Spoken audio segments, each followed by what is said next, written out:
Natural disasters are scary. We realize that in the midst of our technology, in the midst of all the things that we pat ourselves on our backs that we're big enough to do as a society, at the end of the day, Mother Nature is still Mother Nature. And she showed us that. As we saw the Geechee River rise to unprecedented, I say unprecedented, historic. I have not seen a record yet that said that we got to where it was. We're talking about 1 in 100 year events.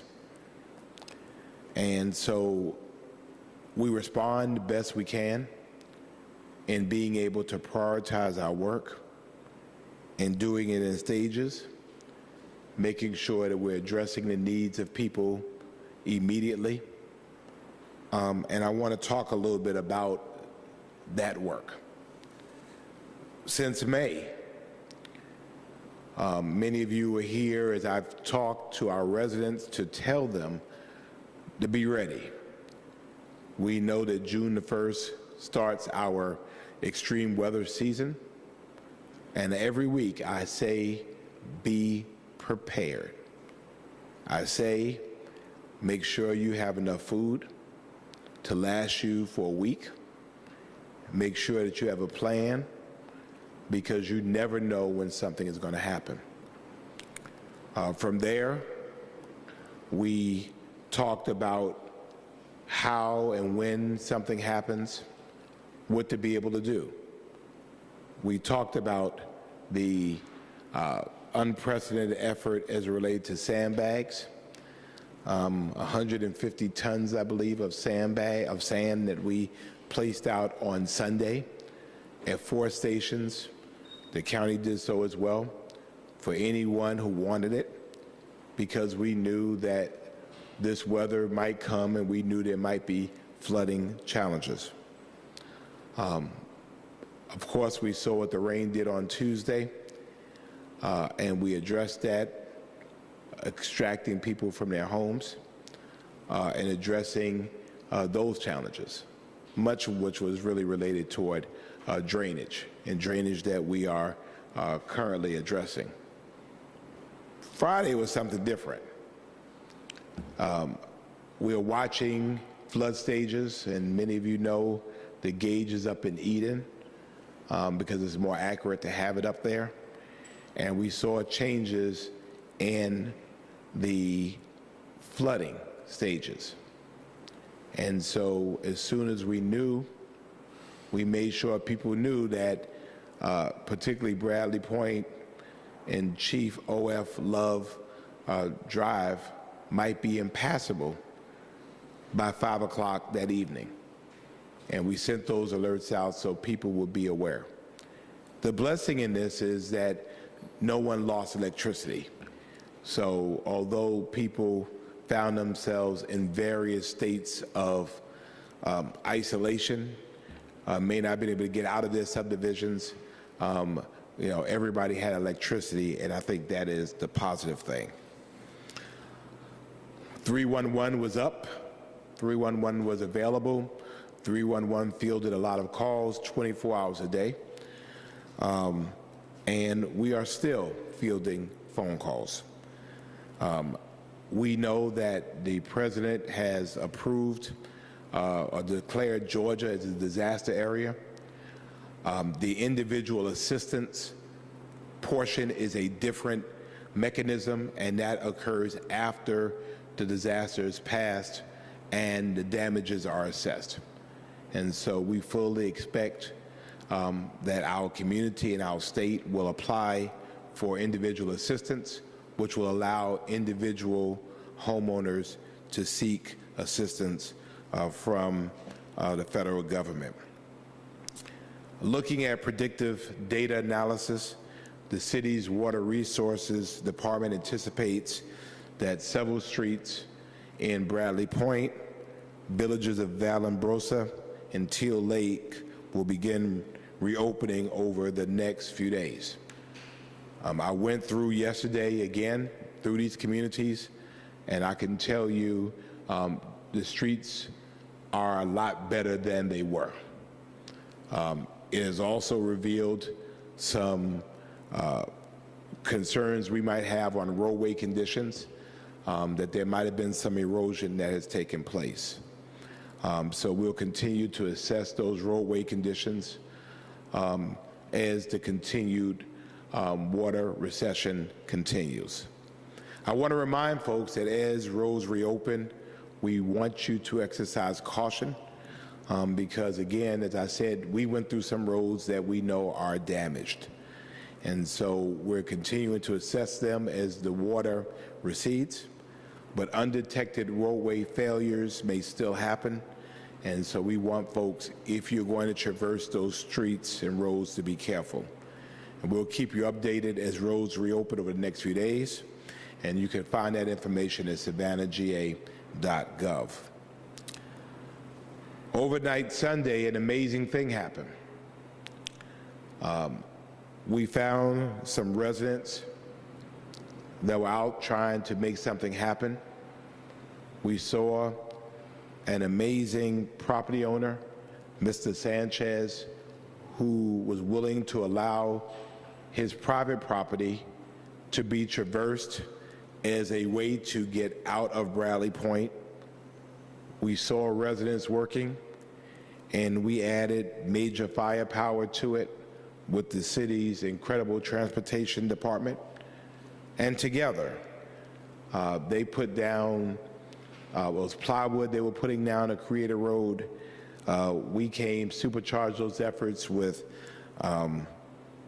gravel, and we were able to build a temporary roadway between Bradley Boulevard and Waycross Road. I again can't thank Mr. Sanchez, who's the owner, enough. This is private property, and yet this was a very commendable act of public service. I want to thank Paul Mosley of the International Longshoremen's Association, Local 1414, who contacted me on behalf of Mr. Sanchez. I want to thank the residents who are out there working, trying to find ways to make things happen. And I want to thank Chatham County because in addition to our 100 plus tons of gravel that we provided for the temporary road and the staff that we provided to keep it open, Chatham County delivered 100 tons of gravel after midnight. So this is a temporary access road. It's going to have to be maintained, so we'll be continuing to maintain that. Again, if you're in need of assistance, 311 is the number to call, and we're connecting folks to resources and information. As you know, the Tremont Park neighborhood also suffered heavy flooding, and I'm happy to report that those streets have been reopened. The Tremont Road between Ogeechee Road and Dodge Avenue will remain closed for the rest of the week as we continue to assess the infrastructure issues in that area. And for those folks, our Housing Services Department has been in the area, and they have connected those impacted by flooding. From Friday to Sunday, our phenomenal team in public safety was very busy. Savannah Fire rescued 473 citizens. 473 citizens and 48 pets were extracted, were rescued from those areas. They delivered food, water, and medicine in 34 homes, serving 85 adults, 19 children, and 5 pets. I was fortunate to be along with them for some of this, and again, very impressed with the amount of care that they had toward our residents. We had over 100 ready-to-eat meals delivered to residents where we could. In other cases, we had distribution locations within the cities affected, communities affected by flooding. We had over 500 cases of bottled water, 300 pounds of dry food, 80 pounds of pet food was given out, and 30 packs of toilet paper. Our 311 system answered 413 calls and submitted 277 service requests over the weekend. Again, I'm so grateful to Team Savannah, certainly members of council, our city manager, our chiefs who are all on the ground, Savannah Fire, Savannah Police, Stormwater Management, Transportation Services, Marketing, Public Communications, 311 for their awesome response. Again, I am so grateful for this incredible team, and they serve the greatest city on earth, and we appreciate them for doing what they have done. As the waters receded, we were able to change our mode of service, and so we moved in phases of evacuating to really providing more resources as we were able to get further into some of these communities. Really blessed by our police chaplains and their churches, our Indian community and their temple donated food, sandwiches, supplies that we were able to, again, push out into these communities. And we'll continue to do that today. If you want to donate items to help flooding victims, you can do so through the Salvation Army at 3100 Montgomery Street. You can take them there. You don't have to come out to the site. You could drop them at 3100 Montgomery Street. The facility can accept donations 24 hours a day. We also know that the United Way has a donation program that we are recommending that people go ahead and donate if you want to do cash through the United Way, and we know that those funds will go to where they need to be. The good news is Tropical Storm Debby wasn't as severe as predicted, but it was severe. But it's early in the hurricane season. You know, this is a long game. This goes to December. So again, Savannians, I say again, prepare for the next storm. It is raining in places it has not rained before. It is flooding in places it has not flooded before. We've seen historic rainfall. Know your risk, have a plan.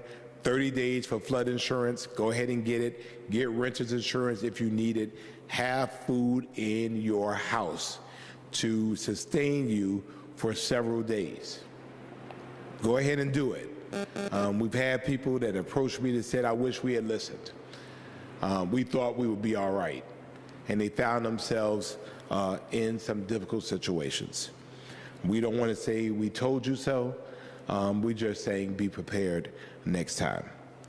Have a plan to evacuate if needed. Fortunately, we did not think that we needed to evacuate on a mandatory basis, although some people did leave.